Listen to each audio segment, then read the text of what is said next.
75. Sekarang gini, Mas Yoga dengan usia 16 tahun punya duit 1 juta. Pak Kasiman dengan usia 75 punya duit 5 juta. Lebih kaya mana? Lebih kaya mana, Mas? Mas Andre? Lebih kaya Mas Yoga. Kenapa? Usia 16 tahun sudah punya uang 1 juta. Sementara Pak Kasiman usia 75 baru punya uang 5 juta. Nah, 16 tahun menuju 75 itu golek duit untuk akeh, dapat uang banyak. Katanya Mas Danang tadi kan uang itu segalanya. Segalanya butuh uang. Uang bukan segalanya, tapi segalanya butuh uang. Jadi aset usia. Jadi jangan lalaikan, jangan sampai kita ini disia-siakan tentang aset usia kita. Ingat ini Mas Yoga sama Mas Andre yang mumpung masih muda, jangan Anda sia-siakan aset usia yang diberikan oleh Tuhan. Dan usia atau waktu tidak mungkin terulang. Sehingga seperti Mbak Roson itu tidak mungkin ngelungsungi dadi bocahnya kayak Mas Yoga, itu tidak mungkin, nggih. Yang kedua, ini adalah aset keahlian. Aset keahlian itu penting. Sehingga mumpung masih muda, ini harus terus belajar, mencari ilmu supaya punya banyak keahlian. Hanya orang-orang yang punya banyak ilmu dan keahlian itulah yang dia mampu survive dalam menghadapi tantangan zaman. Sehingga tadi kuncinya tetap harus menjadi Janaka dan Brotoseno tadi dan Wisnu tadi untuk mendapatkan ilmu-ilmu tadi, keahlian.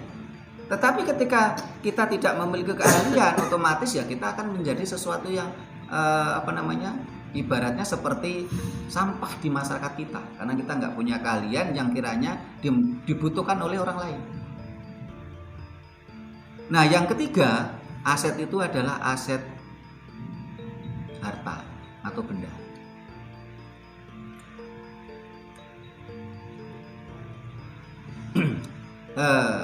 Alangkah ruginya kalau kita, mohon maaf ya, kita usianya sudah tua, usianya umpamanya sudah 55 tahun. Dia secara aset usia kan dia sudah kalah. Bahkan secara hukum perbankan internasional sekalipun, ketika kita mau ngajukan kredit, itu usia ditambah masa kredit tidak boleh melebihi usia 60 tahun.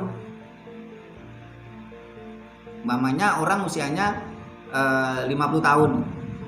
Dia ketika mengajukan kredit itu tidak boleh sampai 10 tahun masa kreditnya. Kalau usia 50 paling banter dia dapat kredit masa waktunya paling 7 tahun. Karena tidak boleh di atas 60 tahun. Jadi aset usia. Jadi aset usia itu harus kita manfaatkan mumpung masih muda. Harus mampu mengalahkan Bathara Kala atau waktu. Terus dia harus punya keahlian. Supaya kita mampu menjawab apapun kebutuhan masyarakat. Sehingga di dalam Kasana Budaya Jawa itu bagaimana kita ini harus hidup dalam menjalani kehidupan. Sehingga dalam bahasa Jawa lain dikatakan, apa bedanya menungso lan kewan? Apa bedanya manusia dan hewan? Kalau hewan ini adalah hidup untuk makan. Tetapi kalau manusia adalah makan untuk hidup. Coba kita lihat hewan. Sebagai contoh umpamanya ayam atau sapi. Ayam pagi hari ini dikasih makan oleh majikannya. Setelah dikasih makan, ayam tadi berkeliaran. Uro kalau orang Jawa bilang. Kalau sapi biasanya setelah kasih makan ya dia ke sawah gitu, atau ke ke savana, padang rumput. Nah, ketika uro tadi, si ayam atau sapi tadi kan intinya juga cari makan. Nah, setelah itu sore pulang ke kandang dikasih makan lagi oleh majikannya. Setelah itu tidur di kandang.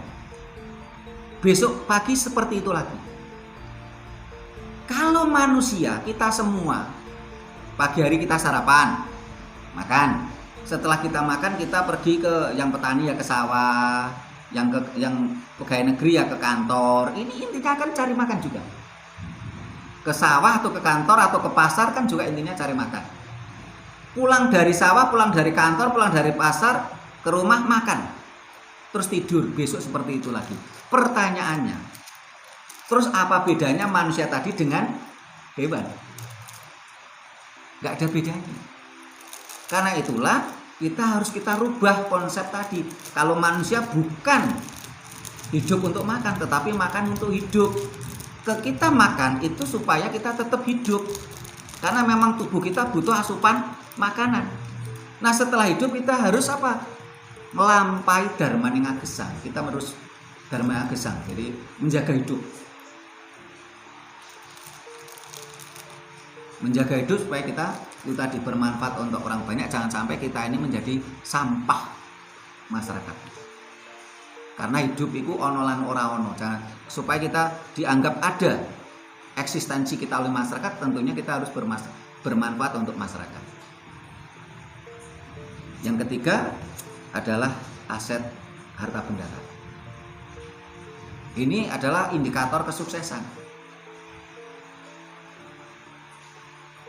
Jangan sampai kita sudah tua, usia sudah tua, keahlian tidak punya, setelah itu aset harta benda tidak punya, berarti kita kan betul-betul merugi.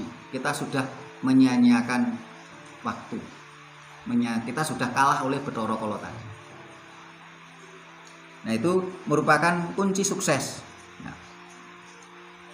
dan itulah jawaban dari budaya Jawa, mampu menjawab tantangan zaman. Nah, bagaimana tadi pertanyaannya dari Pak Nasikin, Pak Dalang Nasikin,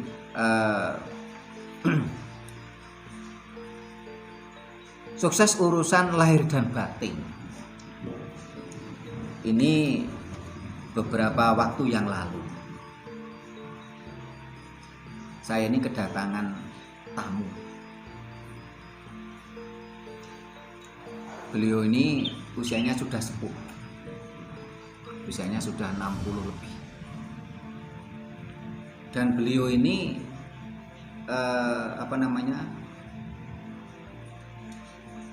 pensiunan kepala sekolah. Ini tidak saya sebutkan namanya karena kita siaran kan bukan ingin mempermalukan orang, tetapi ini adalah kita ambil sebuah contoh. Jadi tidak perlu saya sebutkan namanya. Nah, tamu saya tadi ini curhat ke saya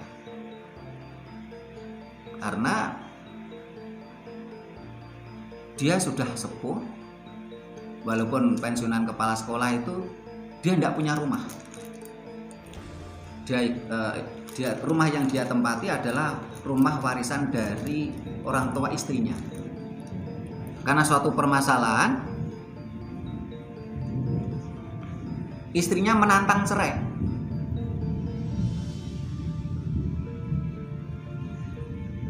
Otomatis kan bingung. Apalagi SK-nya sudah tergadaikan. Ini kan sebuah kegagalan dari sisi lahir dia gagal. Sampai usia segitu dia tidak punya rumah. Yang betul-betul murni dari jerih payahnya sendiri.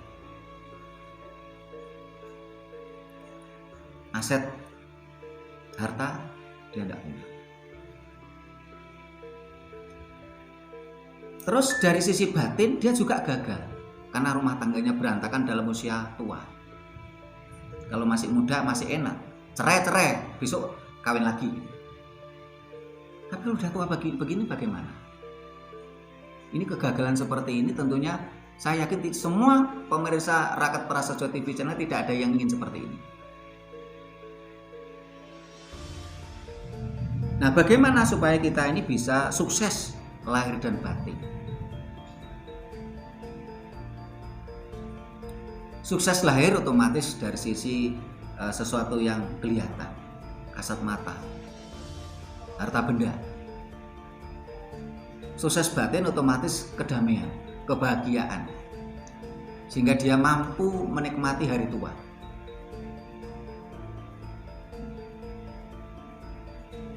Di sini tentunya ada sebuah kesalahan yang harus kita cermati supaya jangan sampai kita ini mengulangi kesalahan dan kesalahan. Nah, dalam budaya Jawa, selain yang tadi saya sampaikan tadi, bagaimana kita harus mampu mengalahkan Bathara Kala, kita juga harus mampu mengalahkan nafsu kita. Karena menjadi tua itu pasti, menjadi dewasa itu pilihan.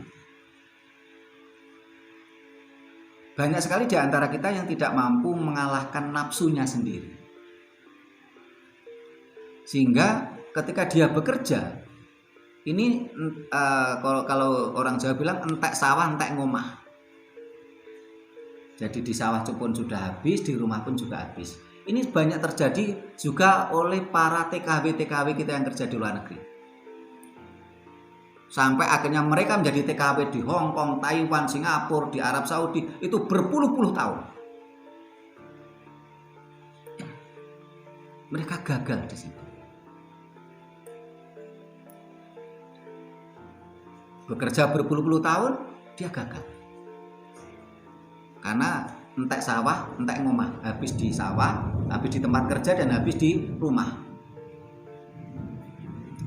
Nah, bagaimana caranya ini? Satu, orang Jawa mengatakan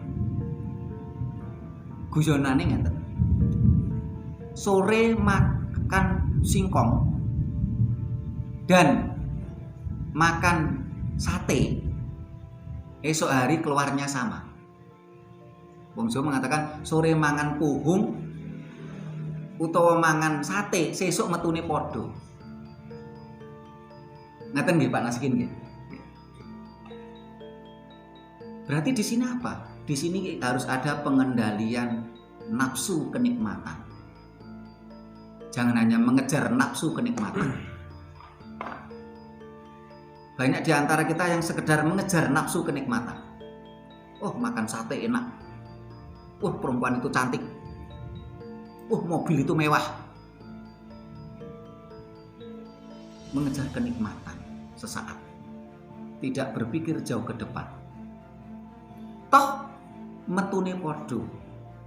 Coba para pemirsa Rakyat Prasaja TV channel, Anda bayangkan, Anda sore hari makan sate dan sore hari tadi makan singkong, besok keluarnya sama nggak?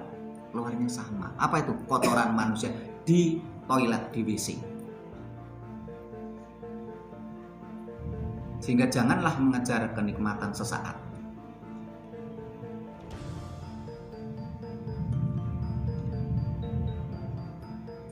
Nah, ketika bicara tentang rumah tangga, memang orang Jawa bilang bobot, bibit, bebet, dan bebet itu selalu menjadi bahan pertimbangan. Jangan sampai kita ini pedaringan borot. Kalau laki-laki yang bekerja, otomatis yang jadi pedaringan adalah istrinya. Tetapi dalam konsep TKW, ini yang cari duit itu kan si perempuan. Nah, banyak sekali laki-laki yang akhirnya jadi pedaringan, akhirnya pedaringan borot. Otomatis akan hancurlah manajemen keuangannya tadi. Karena mengejar kenikmatan sesaat. Ini lahiriah, sukses lahiriah. Jangan mengejar kenikmatan sesaat, makan singkong atau makan sate, esok harinya keluarnya sama. Naik mobil BMW ataupun mobil Hijet 55, podo numpak mobil. Cuman beda kenikmatannya. Naik moge sama naik bebek sama naik motornya. Loh, apakah tidak boleh manusia itu mengejar kenikmatan? Boleh. tetapi sesuai porsinya. Kalau tidak sesuai porsi, otomatis akan menghancurkan keuangan. Jangan sampai perdaringan borot. Nah, bagaimana kita sukses secara batin ya, kebahagiaan? Ini perlu adalah memanage rumah tangga. Ini saya singgung sekilas, nanti lain waktu kan kita jelaskan lebih rinci tentang manajemen rumah tangga. Karena selama ini masyarakat kita ini kan digiring oleh dogma asing bahwasanya nafkah rumah tangga itu cuma lahir dan batin. Lahir itu diasumsikan sesuatu yang berbau harta benda, kebutuhan sehari-hari. Batin itu diasumsikan seksual. Sehingga di dalam ajaran Dayo tadi dikatakan kalau istri kamu menentang kamu, jangan kumpuli dia. Kasih hukuman, jangan kumpuli dia. Seperti itu. Sehingga bahkan banyak tokoh-tokoh agama ketika berceramah di perhelatan pernikahan itu seringkali yang ditonjolkan itu guyonan perkara seksual.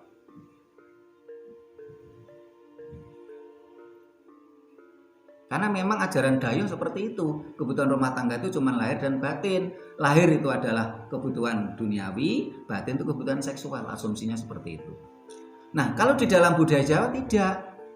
Budaya Jawa itu nafkah rumah tangga itu ada 3. Janaloka, Indraloka, Guruloka. Ini lain waktu kita bahas ya. Nah, saya cuma singgung sedikit aja.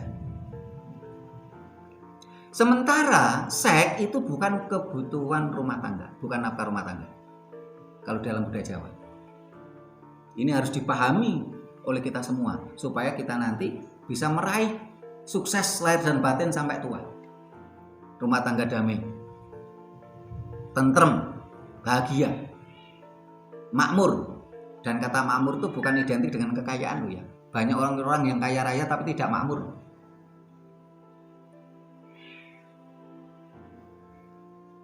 Jadi kalau di dalam konsep budaya Jawa, seks itu bukan nafkah rumah tangga. Kenapa? Karena seks adalah kebutuhan biologis. Orang tanpa berumah tangga bisa menikmati seks. Gini apa mboten Pak Nasikin? Nggih. Gini Mas Andri sik bujangannya. Wah take Joko ra kondo-kondo. Jebule wis kawin ngurung nikah. Para pemirsa Rakyat Prasetyo TV, kita juga sambil guyonan ya. Jadi seks itu adalah kebutuhan biologis kalau dalam budaya Jawa, bukan termasuk nafkah rumah tangga. Karena seks itu adalah kebutuhan biologis ya, bukan nafkah rumah tangga. Bahkan tanpa menjalani rumah tangga kita bisa menikmati seks. Entah itu dengan nun sewu kumpul kebo, ini kan juga menikmati seks. Kawin tapi tidak nikah, kawin ini ora rabi gitu. Atau mohon maaf pergi ke PSK, ini juga bisa menikmati seks tanpa harus menikah. Atau mohon maaf, karena seks itu kan kebutuhan biologis, bukan hanya manusia saja, hewan tumbuhan itu juga memiliki kebutuhan biologis. Kucing, sapi itu juga memiliki kebutuhan biologis. Dan mereka nggak pernah nikah, nggak ada ceritanya sapi nikah dulu sebelum kawin, itu nggak ada.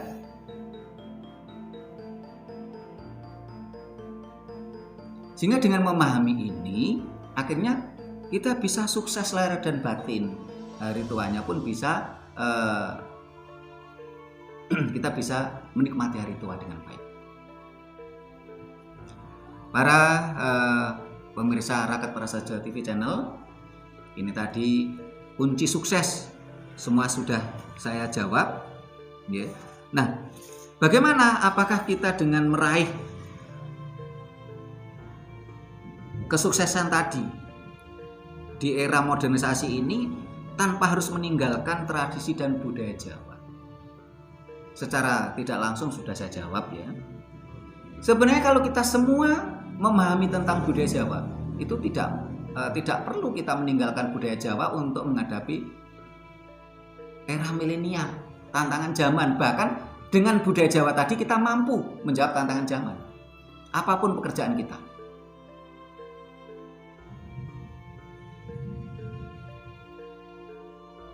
Bahkan saat ini banyak generasi muda kita yang kehilangan arah karena dia tidak memahami jati diri budaya kita, jati diri budaya Nusantara. Sehingga kehilangan arah, akhirnya mereka mencoba mencari arah-arah tuntunan-tuntunan dari bangsa asing yang belum tentu cocok dengan bangsa kita. Banyak sekali orang-orang masyarakat kita ini mabuk dogma asing yang belum tentu cocok dengan kondisi kita. Saya gambarkan begini. Karena Mas Andre ini begitu mengagumi saya. Ini contoh ya Mas Andre ya. Tapi kalau mengagumi benar ya matur nuwun ya Mas. Karena mengagumi saya, Mas Andre terus pinjem baju saya. Wah, atau gini, Mas Andre mengagumi Mbak Roso. Nah, karena mengagumi akhirnya Mas Andre pinjem bajunya Mbak Roso. Apa yang terjadi Mas? Kedodoran. Terjadi kedodoran, sesuatu yang tidak sinergi, tidak harmoni. Karena memang beda backgroundnya. Kita ini adalah orang Nusantara yang agraris, yang dimana 4 anasir alam itu seimbang di sini. Anasir air, api, tanah, dan udara seimbang di sini. Nah, kalau kita mau meniru budaya asing yang notabene di sana alamnya tidak seimbang seperti kita, tentunya juga akan kedodoran. Tidak akan cocok, tidak akan sesuai. Karena itu, dengan apa yang kita sampaikan ini mudah-mudahan bermanfaat untuk kita semua dan mudah-mudahan kita mampu meraih sukses dalam hidup dan kehidupan kita. Kita akhiri sampai di sini dulu. Kita sambung di lain kesempatan dengan tema yang berbeda. Terima kasih. Rahayu. Rahayu.